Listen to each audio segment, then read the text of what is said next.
नमस्कार विद्यार्थियों, मेघराज गुरुकुल में आपका स्वागत है। और आज जो वीडियो मैं आपके लिए लेके आया वो रीजनिंग का ब्लड रिलेशन रक्त संबंध का तीसरा वीडियो है। जैसा मैंने आपको बोला था कि आजकल के लेटेस्ट एग्जाम की जो अपडेट है और आजकल के लेटेस्ट एग्जाम की जो डिमांड है, तो आज का वीडियो ये दोस्तों जो अपन बात करेंगे आज के वीडियो में गणितीय रक्त संबंध के बारे में। तो ब्लड रिलेशन रक्त संबंध रीजनिंग का जो टॉपिक है उसके अंदर तीसरा वीडियो, तीसरी टाइप है आपकी जो मैं आपके सामने लेके आया हूँ, वह है आपका गणितीय रक्त संबंध। बच्चों की सुविधा के हिसाब से एग्जाम में प्रश्नों के हिसाब से चैप्टर को अपने 3 भाग में बांटा था। ये तीसरा भाग है गणितीय रक्त संबंध। अब गणितीय रक्त संबंध की डिमांड आजकल एग्जाम में काफ़ी ज़्यादा है। अगर आज का वीडियो आपने अच्छे से देख लिया और कंप्लीट देख लिया तो लेटेस्ट आने वाले रक्त संबंध क्वेश्चन आपके एग्जाम में कभी गलत नहीं होंगे और काफ़ी इजीली अप्रोच कर पाएंगे और काफ़ी आसानी से कर पाएंगे दोस्तों। तो चलो शुरू करते हैं बिना टाइम का वेस्टेज किए अपन रक्त संबंध का तीसरा वीडियो जो है आपका गणितीय रक्त संबंध के ऊपर। ठीक है, तो चलो शुरू करते हैं अपन। तो गणितीय रक्त संबंध में सबसे इंपॉर्टेंट बात आपको पहले बता दें कि आपको एग्जाम वालों को पसंद क्यों आते हैं क्वेश्चन।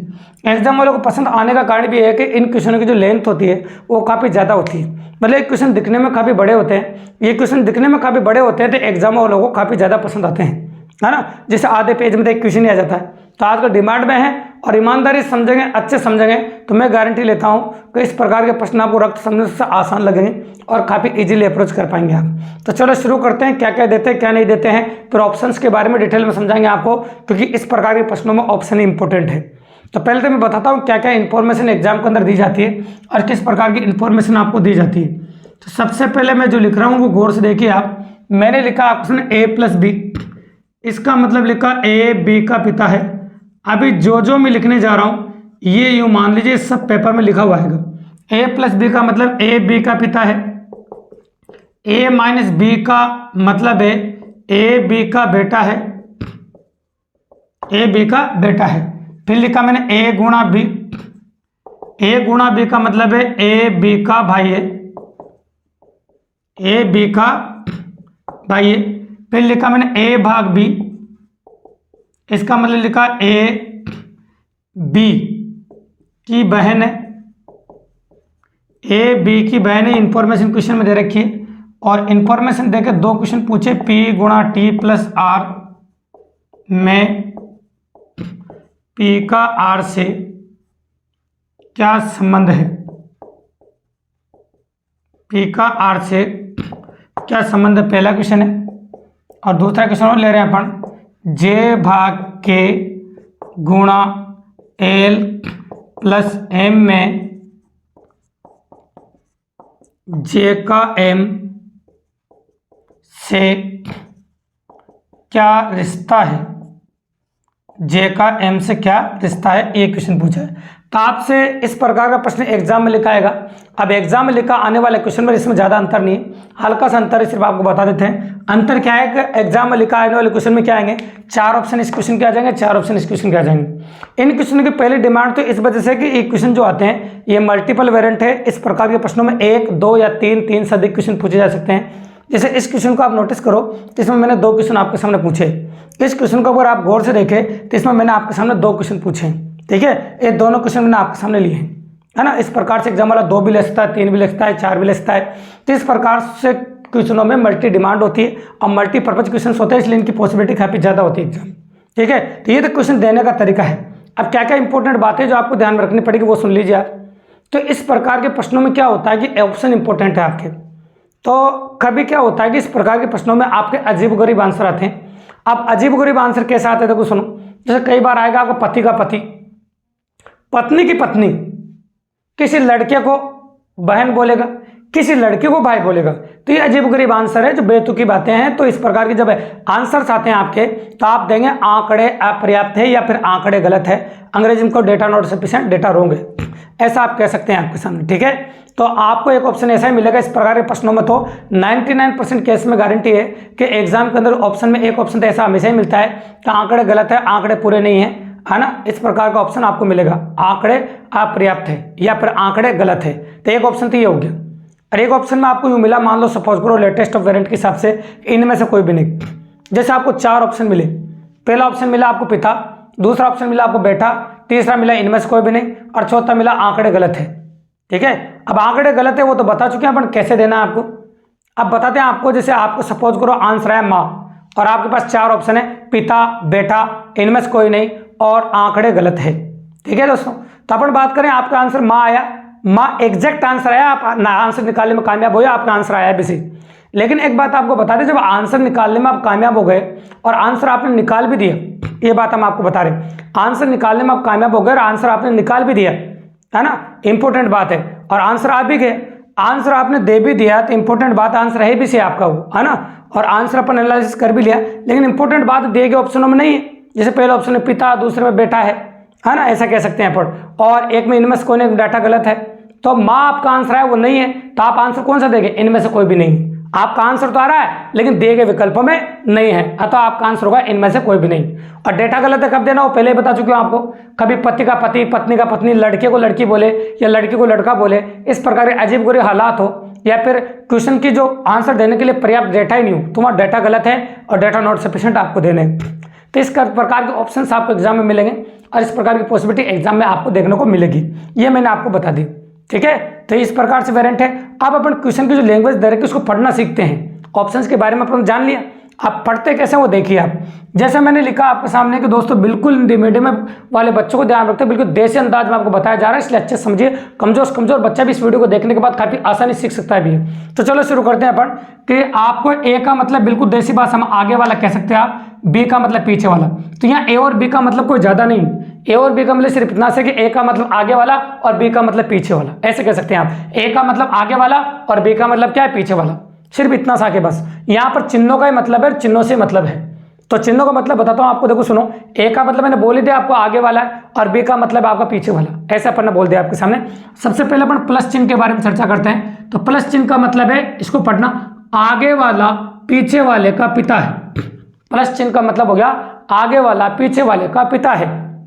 आगे सुनो, माइनस चिन्ह का मतलब आगे वाला पीछे वाले का बेटा है।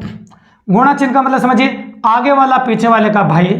भाग चिन्ह का मतलब समझिए आगे वाला पीछे वाले की बहन है। इस प्रकार से आपका इसका मतलब समझ गए। अब अपन को क्वेश्चन जो दिया पहला उससे अपन वेरीफाई करते हैं और करना शुरू करते हैं। देखिए आप, तो अभी तक जो बता रहे थे वो क्वेश्चन लिखा, सॉल्यूशन अब स्टार्ट हो रहा है आपका। देखिए आप, मैंने लिखा P गुणा T प्लस R में P का R से क्या संबंध है, ऐसे लिखा गया है। P का R से क्या संबंध है, नोटिस कीजिए आप, मतलब P R का क्या लगता है ये बताना है। P R का क्या लगता है, P का R से क्या संबंध है। तो इस क्वेश्चन में अपन ने क्या किया, P T R तीन वेरिएबल्स आपको दे रखे थे, इन तीनों को अपन ने इस प्रकार से लिख दिया, ऐसा आप लिख सकते हैं। सबसे पहले क्वेश्चन की शुरुआत करो तो आप इस प्रकार से लिख सकते हैं। फिर हम चिन्हों को देखेंगे, गौर से देखिएगा। सबसे पहले P और T के बीच में देखेंगे, तो P और T के बीच में गुणा का चिन्ह आप नोटिस कर रहे होंगे। जब P और T के बीच में गुणा का चिन्ह है तो आप कह सकते हैं कि ये इस्तेमाल होगा। और इसमें बोला आगे वाला पीछे वाला का भाई है, मतलब P T का भाई। आगे वाला कौन है, P, पीछे वाला कौन है, T, तो आगे वाला पीछे वाले का भाई, मतलब P T का भाई। P किसका भाई है, T का। अब आते हैं अपन प्लस पे, तो प्लस यहां से लेते हैं, आगे वाला पीछे वाला का पिता है, तो ये आगे वाला पीछे वाले का पिता हो गया। अब आपको जवाब ये देना है कि P का R से क्या संबंध है, मतलब P R का क्या लगता है, ऐसे मैंने कहा। तो आप थोड़ी देर के लिए R बन जाइए। सपोज कर लीजिए आप R है, आपके पिताजी का भाई, आपके पिताजी का भाई। अगर आपके पिताजी का छोटा भाई है तो चाचा होगा, अब बड़ा भाई हो तो ताऊ हो जाएगा आपका। तो आपका इस क्वेश्चन का आंसर होगा आपका या तो पिताजी का भाई चाचा होगा या फिर आपके ताऊ हो जाएगा। पापा जी का छोटा भाई तो चाचा और बड़ा भाई है तो ताऊ। तो आपका आंसर, इस क्वेश्चन का आंसर आ जाएगा चाचा या ताऊ। इजीली अप्रोच कर दिया, काफी आसानी से कर दिया। चलो एक और समझो, डिटेल में समझ जाएंगे आप, क्योंकि अपन क्वेश्चन नंबर ऑफ क्वेश्चन थोड़े ज्यादा लेने वाले हैं ताकि कमजोर से कमजोर बच्चा भी सीख सके और इस वीडियो के माध्यम से हर बच्चों को मदद मिल सके। ठीक है आप, तो चलो शुरू करते हैं अपन। तो फिर समझिए आप, भाग का मतलब क्या, आप खुद नोटिस कीजिए, वीडियो आप देख रहे हैं तो देखिए आप। तो भाग का मतलब नोटिस कीजिए, आगे वाले पीछे वाले की बहन है, तो हम कह सकते हैं जो जे है वो के की बहन है। फिर गुणा बोला आपको, गुणा का मतलब क्या है, आगे वाला पीछे वाले का भाई है, तो आगे वाला पीछे वाले का भाई है, बिल्कुल देसी अंदाज में बता रहे, आराम से देखिएगा। फिर प्लस का मतलब देखिए आप, आगे वाला पीछे वाले का पिता है, तो आगे वाला जो है वो पीछे वाले का पिता है, बिल्कुल देसी भाषा में, कमजोर से कमजोर बच्चा भी सीख सकता है आराम से, सिंपली वेरिएंट है। अब देखिए आप, अब यूं कहा आपका जे का एम से क्या संबंध है, मतलब जे एम का क्या लगता है, लगती जो भी है, तो जे एम का क्या लगता है या फिर क्या लगती है, जो भी है। तो इसके लिए आपको एम बनना पड़ेगा। मान लीजिए थोड़ी देर के लिए आप एम बन गए। आपके पिताजी का भाई, तो आपके पिताजी का जो भाई है चाचा या ताऊ, और चाचा या ताऊ की जो बहन है वो होगी आपकी बुआ जी। चाचा या ताऊ की जो बहन है वो क्या कहलाएगी? आपकी बुआ जी। तो ये जे का एम से क्या रिश्ता है? तो जे एम की बुआ जी है, जे एम की क्या है? बुआ जी। तो इस क्वेश्चन में आंसर आ जाएगा आपका बुआ जी। तो जो अपन ने पहला क्वेश्चन आपके सामने लिया है बिल्कुल सिंपल था और काफी आसान था, काफी इजीली अप्रोच आप कर सकते हैं। अब कई बार क्या होता है एग्जाम में क्वेश्चन को स्पेशल बनाता है।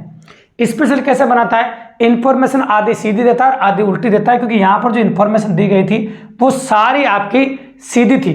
अब क्वेश्चन को और कॉम्प्लेक्स बनाते हैं और काफी अच्छा बनाते हैं ताकि एग्जाम में कभी ऐसा हो जाए तो गलत नहीं हो आपका। तो मैंने लिखा पी स्टार क्यू, इसमें लिखा मैंने आपके सामने पी क्यू का बेटा है। लैंग्वेज देखते थे ना, काफी मजेदार है, जैसे ऑफलाइन क्लास में बैठ के पढ़ते हैं वैसे पढ़िए आप, काफी मजा आएगा आपको। आगे देखिए आप, फिर मैंने पी भाग क्यू, इसका मतलब है क्यू पी का भाई है, क्यू पी का भाई है। फिर लिखा मैंने ऑप्शन पी, ये एट द रेट क्यू, इसका मतलब है क्यू पी का अपन कुछ भी कैसे पिता है, ऐसे कह दे। लैंग्वेज अपनी मर्जी कुछ भी ले सकते हैं। फिर लिखा पी डॉलर क्यू, क्योंकि प्लस माइनस गुणा भाग आना जरूरी नहीं, और भी चिन्ह आ जाते हैं। पी क्यू की पत्नी है, ये मैंने इंफॉर्मेशन दे दी आपके सामने। और यहां भी मैं दो क्वेश्चन आपसे पूछने जा रहा हूं, वो देखिए आप। मैंने बोला जे एट द रेट के हैज एल में जे का एल से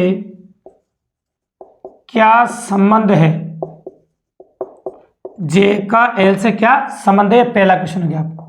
क्वेश्चन नंबर 2 देखेंगे, थोड़ा बड़ा लेंगे। A at the rate B dollar C और हैज डी में ए का डी से क्या संबंध है? ए का डी से क्या संबंध है, ऐसा क्वेश्चन पूछा गया। तो दो क्वेश्चन मैं आपके सामने ले चुका हूं, गौर से देखिए, काफी मजेदार क्वेश्चन से और काफी अच्छे क्वेश्चन। तो आप नोटिस कर रहे होंगे इन दोनों में उल्टा बोला गया है। देखिए आप, इन दोनों इंफॉर्मेशन में उल्टा बोला और इन दोनों इंफॉर्मेशन में आपको सीधा बोला गया। तो चलो क्वेश्चन करने का तरीका तो वही इस्तेमाल करते हैं अपन।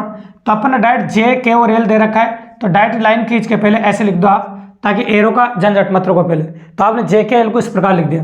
अब अपन एट द रेट के बारे में जानेंगे। यहाँ पी का मतलब आगे वाला, क्यू का मतलब पीछे वाला है ना, और यहाँ चिन्हों का मतलब है। तो यहाँ एट द रेट का मतलब जानते हैं अपन, एट द रेट का मतलब यहाँ देखो पी, क्यू का मतलब पीछे वाला, पी का मतलब आगे वाला। तो ऐसे पढ़ेंगे, पीछे वाला आगे वाले का पिता है, पीछे वाला आगे वाला का पिता है। तो पीछे वाला कौन है? ये। तो पीछे वाला जो है वो आगे वाले के पिताजी, एरो ऐसे लगाना पड़ेगा। अब हैज का मतलब समझिए, पीछे वाला आगे वाले का भाई, तो ये पीछे वाला है तो ये आगे वाले का भाई हो गया। ठीक है। अब अपन ने पूछा जे का एल से क्या संबंध है, मतलब जे का एल से क्या संबंध है, मतलब जे एल का क्या लगता है या फिर क्या लगती है, जो भी है ना। तो आप इधर से शुरू करो भले, पर आंसर तो मुझे जे बताना, जे क्या लगता है। तो थोड़ी देर के लिए आप जे बन जाइए। आपके पिताजी का भाई, आपके पिताजी का भाई क्या लगा आपका? चाचा या ताऊ। और चाचा या ताऊ के तुम क्या लगे, पूछा मैंने तो, क्योंकि जे का एल से क्या संबंध है पूछा है। तो चाचा या ताऊ के तुम क्या लगे? तो चाचा या ताऊ के, लड़का लड़के का पता नहीं, चिन्हों का पता नहीं, इसलिए कैसे चाचा या ताऊ के, या तो आप भतीजा लगेंगे, चाचा या ताऊ के, या तो आप भतीजा लगेंगे, या फिर आप लगेंगे भतीजी। या तो आंसर आएगा आपका भतीजा, या आपका आंसर आएगा भतीजी, या तो होगा भतीजा या फिर भतीजी। सिंपल वेरिएंट है, काफी इजीली हो गया आपका। ठीक है। अब लेते हैं अगला क्वेश्चन, जैसे अपन ने लिया ए बी सी और डी, ऐसे बना दो पहले तो। अब एट द रेट का मतलब जान लेते हैं अपन, एट द रेट का मतलब क्या है। तो एट द रेट का मतलब देखो, पीछे वाला आगे वाले का पिता है, तो पीछे वाला जो है वो आगे वाला का पिता है। अब अपन डॉलर के बारे में बात कर रहे हैं। फिर अपन ने बोला आगे वाला पीछे वाले की पत्नी है, आगे वाला पीछे वाले की पत्नी है। तो मतलब वो बात अपन कह रहे थे वो सामने आ गई, आगे वाला पीछे वाले की पत्नी है, मतलब एक लड़के को यह पत्नी बता रहा है, एक लड़के को यह पत्नी बता रहा है। अतः क्वेश्चन यही स्टॉप हो जाता है। इसलिए मैंने एक क्वेश्चन जानकर ऐसा लिया है कि देखो एक लड़के को पत्नी बता रहा है, क्या कभी कोई लड़का किसी की पत्नी हो सकता है ना। रक्त संबंध के अनुसार क्या कभी कोई लड़का किसी की पत्नी हो सकता है? नहीं हो सकता दोस्तों। इसलिए अपन कह सकते हैं इसमें डेटा गलत है।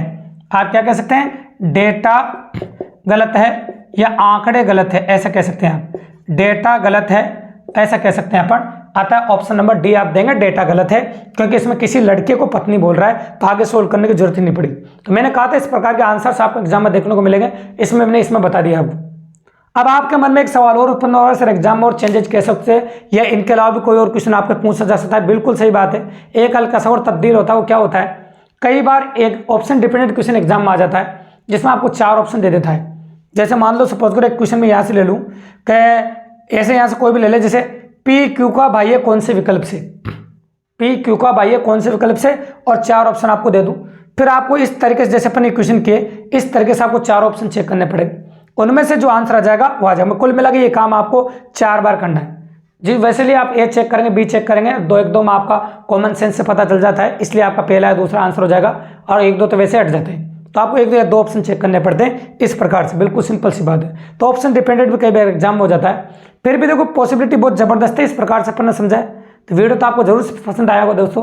अगर इस प्रकार का, मैं बार बार कहता हूँ, और वीडियो में अगर इस प्रकार का कोई भी क्वेश्चन आपको कहीं भी मिले, आप कुछ भी सोल्व कर रहे हो, कुछ भी पढ़ रहे हो, या कोई भी एग्जाम आपने दिया हो, तो उस क्वेश्चन को आप जरूर कमेंट बॉक्स में कमेंट लिख दीजिए दोस्तों। मैं उसका हर संभव जवाब दूंगा, 100% आपको जवाब मिलेगा। मेरा 13 साल का एक्सपीरियंस है, आपको उसकी मदद काफी 100% मिलेगी आपके एग्जाम को पास करने के अंदर दोस्तों। तो अपने दोस्तों को बताइए इस चैनल के बारे में, आपके गरीब बच्चों को बताइए जो नहीं पढ़ सकते, पेड कोर्स नहीं ले सकते हैं, ऑनलाइन कोर्स नहीं ले सकते, ऑफलाइन क्लास नहीं ले सकते हैं, उनको बताइए मेरे चैनल के बारे में।